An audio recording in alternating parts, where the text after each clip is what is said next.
വെള്ളാപ്പള്ളിയുടെ micro finance vigilance കേസിലാണ്. അതിങ്ങനെ നീണ്ടു പോവുകയാണ്. വെള്ളാപ്പള്ളിക്കുള്ള സ്വാധീനവും ഒക്കെ വെച്ചുകൊണ്ട് അദ്ദേഹം വളരെ സീനിയറാണ്. SNDP എന്ന് പറഞ്ഞ വലിയൊരു പ്രസ്ഥാനത്തിൻ്റെ ജനറൽ സെക്രട്ടറിയാണ്. അപ്പോൾ എളുപ്പമല്ല, കേസൊക്കെ പറയുന്നതൊക്കെ എടുത്തുകൊണ്ട് മുമ്പോട്ട് പോകാൻ എളുപ്പമല്ലല്ലോ. കോടതിയും അതൊക്കെ പരിഗണിക്കും. എന്തായാലും ഒരു 10-100 കേസുണ്ട് മൈക്രോ ഫിനാൻസിൽ. അതിൽ 30 കേസുകളിൽ ഒരു തെളിവില്ല എന്ന് പറഞ്ഞ് കേസ് കളഞ്ഞു. അപ്പോൾ ചുമ്മാ ഉള്ള കേസുകളും ഉണ്ട്. വെള്ളാപ്പള്ളി പറയുന്നതിനകത്ത് കുറച്ച് ന്യായം ഉണ്ട് കേട്ടോ. ചുമ്മാ ഉള്ള കേസും ഉണ്ട്. 17 കേസുകളിൽ കുറ്റപത്രം കൊടുത്തു. സർക്കാരിൽ നിന്ന് അനുവദിച്ച ക്രെഡിറ്റ് സംഘങ്ങൾക്ക്, അതായത് സ്വയം സഹായ സംഘങ്ങൾക്ക് കൊടുക്കേണ്ട തുക കടലാസ് സംഘടനകൾ ഉണ്ടാക്കി അതിൻ്റെ പേരിൽ അടിച്ചു മാറ്റി എന്നുള്ളതാണ് കേസ്, ബേസിക് കേസ്. ജെനുവനായിട്ടുള്ള സംഘങ്ങൾക്ക് കൊടുക്കാതെ കുറച്ച് സംഘങ്ങൾക്ക് മാത്രം കൊടുക്കുകയും ബാക്കി മുഴുവൻ തുകയും കടലാസ് സംഘടനകൾ രജിസ്റ്റർ ചെയ്ത് SNDPക്കാരെ കൊണ്ടൊക്കെ രജിസ്റ്റർ ചെയ്യിച്ച് അതിലേക്ക് പണം കൈമാറി എന്നുള്ളതാണ് പ്രധാന കേസ്. അപ്പോൾ ജെനുവനായി പ്രവർത്തിച്ച മൈക്രോ ഫിനാൻസ് സംഘങ്ങൾക്ക് പൈസ കിട്ടിയില്ല. അപ്പോൾ ഈ കേസ് വന്നപ്പോൾ വിജിലൻസിൽ ഈ കേസ് പരിശോധിച്ചപ്പോൾ 100 കണക്കിന് കേസ് എടുക്കേണ്ടി വന്നു. ഒരുപാട് പേര് ഇങ്ങനെ ഓരോ മൈക്രോ ഫിനാൻസുകാരും കൊണ്ട് കേസ് കൊടുത്തിട്ടുണ്ട്.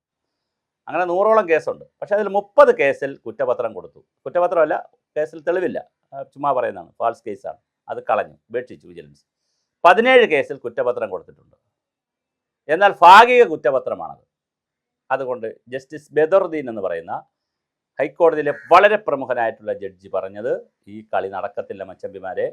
ശശിധരൻ എന്ന് പറയുന്ന വിജിലൻസ് ഓഫീസറെ ഇങ്ങ് വന്നിട്ട് ഞങ്ങൾക്ക് ആവശ്യമുള്ള കണക്കൊക്കെ ഇങ്ങോട്ട് കൊണ്ടുപോവാ, കോടതി ചോദിക്കുന്ന കാര്യങ്ങളൊക്കെ വളരെ കൃത്യമായിട്ട് കൊണ്ടുവരാൻ നിർബന്ധിച്ചിരിക്കുകയാണ്.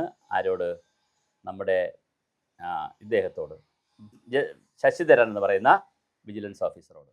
അപ്പോൾ ജസ്റ്റിസ് ബദറുദ്ദീൻ്റെ ഉത്തരവാണ്, എല്ലാ കണക്കുകളും കൊണ്ടുവരണം, സമ്പൂർണ്ണമായ റിപ്പോർട്ട് തരണം, എത്ര റിപ്പോർട്ടിൽ കേസെടുത്തു, എത്ര കേസിൽ റിപ്പോർട്ടാക്കി, അതിലെത്ര ഉപേക്ഷിച്ചു, എത്രയിൽ കുറ്റപത്രം കൊടുത്തു, അതിനെന്ത് നടപടി സ്വീകരിച്ചു, ഇങ്ങനെ ഓരോ കേസായിട്ട് വളരെ ഡീറ്റെയിൽ ആയിട്ടുള്ള അഫിഡവിറ്റ് സമർപ്പിക്കാനാണ് ശശിധരനോട് പറഞ്ഞിരിക്കുന്നത്. അതൊരു വലിയ ഹിമാലയൻ ടാസ്കും കൂടെയാണ്. കാരണം 100 കണക്കിന് കേസുണ്ട്, 1-2 കേസല്ല. പല പോലീസ് സ്റ്റേഷനിൽ പല രീതിയിൽ പലരും കൊടുത്ത കേസാണത്, അല്ലാതെ ഒരു ഒറ്റ കേസല്ല. പക്ഷേ കോടതിയിൽ വന്നപ്പോൾ അതെല്ലാം കൂടെ ഒന്നായി വന്നെങ്കിലും പല സ്ഥലത്തു നിന്നാണ് FIR അതും ഇതൊക്കെ ഉണ്ടായി വരേണ്ടത്. അപ്പോൾ എന്തായാലും ഇതിനകത്ത് കുറച്ച് ചേരിപ്പോരുണ്ട്, കുറച്ച് ചക്കളത്തിൽ പോരാട്ടമുണ്ട്, പിന്നെ സംഘടനയ്ക്കകത്തുള്ള SNDPക്കകത്തുള്ള ചില ഗ്രൂപ്പ് പോരുണ്ട്, ഇതെല്ലാം ഉണ്ട്, വ്യക്തിപരാഗി എല്ലാം ഉണ്ട്. അല്ലാതെ ഇപ്പം 30 കേസിൽ വെറുതെ വിട്ടില്ലേ, ഒന്നുമില്ലല്ലോ. 30ഓളം കേസിൽ കുറ്റപത്രം കൊടുക്കേണ്ട കാര്യം പോലും ഇല്ല എന്നല്ലേ പറയുന്നത്. അപ്പോൾ ഒരു ബോഗസ് കേസുകളും ഉണ്ട് അതിനകത്ത്. ശരിയായ കേസുണ്ട്, മോശം കേസുണ്ട്. പണത്തിൻ്റെ ഇടപാടായതുകൊണ്ട് കണ്ണിൽ കണ്ടവരെല്ലാം കൊണ്ട് കേസ് കൊടുത്തു.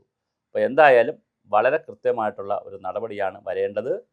വെള്ളാപ്പള്ളി നടേശന്, അദ്ദേഹത്തിന് പത്മശ്രീക്ക് തുല്യമായിട്ടുള്ള, പത്മശ്രീ തുല്യമല്ല, പത്മശ്രീ രാജ്യത്തെ പത്മ പുരസ്കാരത്തിലുള്ള പുരസ്കാരം കിട്ടിയ ആളാണ്.